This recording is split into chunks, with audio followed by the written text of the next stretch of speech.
Las Vegas. It's time for the Evolution 2017 Fighting Game World Championships. Tonight, we find out where the best calls home. Is it Japan? Or is it the USA? Ladies and gentlemen, it's time for Street Fighter!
Make some noise, let's go! Our first combatant from the USA, give it up for Pong!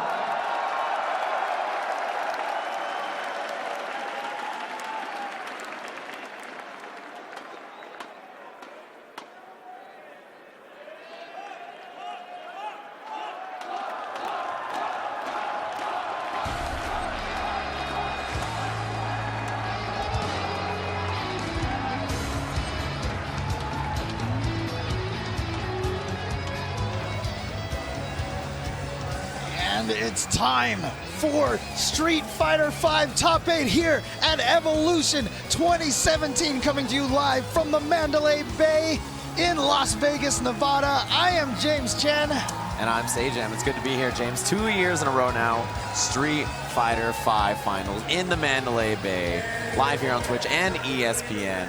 Last year, we were very happy about the lone American who snuck into the top 8, had a nice little run for himself, and a lot of things have changed since then. Yeah, exactly. We're actually at a point right now where the American could be the favorite here. I think the Americans are the favorite, on paper, of course, but Right. that's what makes it so good, right? Our first match, a couple of matches here in top 8, USA versus Japan. There's the man himself, Itabashi Zangief, the darkest timeline for Nemo. Of course, he is a big proponent. Zangief, an incredibly strong character in this version of the game. And, this is one of the best to ever do it with the character. I mean, his name is Itabashi Zangief for a reason. Exactly. He is the gambler out of Japan. He has a very risky, very obtuse playstyle. Very difficult to wrap your mind around what he's going to go for. Yeah, one of the interesting things, however, though, is that Street Fighter V has always been an international affair. We've been talking about this all weekend long. Right. Every year for Street Fighter, there's always been like 4 or 5 different countries represented. This year, strangely enough, only 2. There's 3 U.S. players, 5 Japan players, and that's it. That's that. Yeah, I mean, we've had a Singapore EVO champion, a France EVO champion, a Korean EVO champion in Street Fighter, but this is the year where there's only 2, the US of A and Japan. It had to come down to this. And there has never been a USA champion in a modern Street Fighter game, Street Fighter 4 or Street Fighter 5.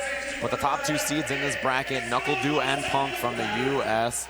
We'll see if they have it here. Punk, his results lately against Zangief have been a little shaky, but that's to Snake Eyes Zangief. from the U.S. You can see our bracket here, our first match, Panda Global Punk versus Itabashi of Japan. An excellent match. You almost kind of have to imagine right now that Punk's first match right here against Itazan might be his most dangerous opponent. Yeah, incredibly dangerous. Du and Kazunoko, the other winner side. Tokido, F-Champ and losers. Moke versus MOV, our other match. Lots of international competition between these two countries. And I can't wait to see these matches. You know, we'll get deeper in depth about each of them as they come up, but you know, this winner's bracket, this could be Japan, this could be US, in the winner's finals. It could be a mix of the two, but I think the favorites are, of course, Punk and Knuckle Du. Yeah, and one of the most exciting things, 8 different players, 8 different main characters. We are going to see as big of a character variety as we can possibly see here in this top 8 tonight. Exactly, and 2 of the players, you know, Punk and Knuckle Du, play 2 different characters as well. So there could be even more than that, right? There could be more than the 8 that we expect. And you know what? Some of these guys may even have hidden characters up their sleeves. We all remember the year that Infiltration bust out Hakan all of a sudden against PR Balrog. So yeah, sort of out of nowhere. Yeah, who knows what we expect to see. But I got to imagine right now, Punk sitting there in that chair that you see there, a lot of pressure on him because he's coming into this event very similarly how Infiltration came into the event last year. Infiltration came in kind of like as the overall favorite. He had been winning everything. And Punk, outside of CEO, which just like Infiltration was one of the only events that they didn't win. You know, but Infiltration came in and won EVO anyway, and Punk, I'd imagine a lot of pressure for him right now. I mean, if you really think about it, he had that big E-League win, but did not win Combo Breaker, did not win CEO. Those are the 2, you know, big ones if you think about, you know, these local events that we're expecting people to attend. So Punk, you know, as incredible as his results are, not as much as you would expect from someone who comes in as the #1 seed, the most points on the Capcom Pro Tour, and supposed to be the EVO favorite. Right, and the interesting thing is usually when you see Punk, he's very relaxed, he's kind of, you know, having a good time and everything, but you saw right there before the smile, you could almost kind of see the concern and the pressure on his, I mean, because he's never had an environment like this. He has not been in an environment with this many people in this arena like this already for him. Yeah, and a massive target in his back. I imagine coming into this event, almost everybody was preparing for him in particular. Of course, Itabashi Zangief, his opponent, no stranger to this kind of environment. He's an incredibly talented competitor. And the interesting thing, too, you can see the character select there. Punk is thinking about going with that Nash. He had so much trouble in the Karen versus Zangief matchup with Snake Eyes. So perhaps not even going to go with the main character that he usually does pick. But here it is, our first match here at Evolution 2017 in the Street Fighter V Finals. Winners bracket action, Punk versus Itabashi Zangief. Yeah, it's kind of scary because they've had a whole day to think about this match, and I wonder if they overthought it, but here we go. Ooh! I've never seen that before, and neither has Punk, as he gets tucked in real quick there by Itabashi, an early start, and you have to be careful. You know, he's constantly going to be moving forward, doing that jump medium kick. It's very hard to anti-air, and it makes Geef so threatening as he comes in. But the reason why Punk is going with this matchup is that Nash is capable of keeping Zangief out. That fireball is a lot of work to get around for Zangief. Exactly, but Itabashi, the gambler, the way he plays, is going to be a lot of jump, a lot of forward medium kick. That's the knee. Wow, the armor to get through the moonsault. What an answer from Itabashi. We've seen him do that a lot. Use that standing heavy punch armor to get through and combo into the V trigger. Exactly, a very important tool for this character, Zangief. And you see that knee, that whiffed forward medium kick, an excellent tool for Zangief to approach. And Itabashi will never stop. He'll never slow. He really wants to get in there at all times. And 2 hits there, the boom and the scythe will clean up that armor. It can only absorb 1. That's right. And you know, one of the things that's crucial about this matchup, you're still watching the life bars at the top. No life lead is really safe for Punk or Nash in this matchup because Zangief is one of those characters that once he gets the momentum on you, the whole thing can go straight down, and we might see that happen right about now. There it is, 2 spinning pile drivers in a row right away. Reads a jump out, another one, James, that's going to be very close. It is stunned. Oh my God, and just like that, showing you exactly what can happen with Zangief in one fell swoop, in one sequence.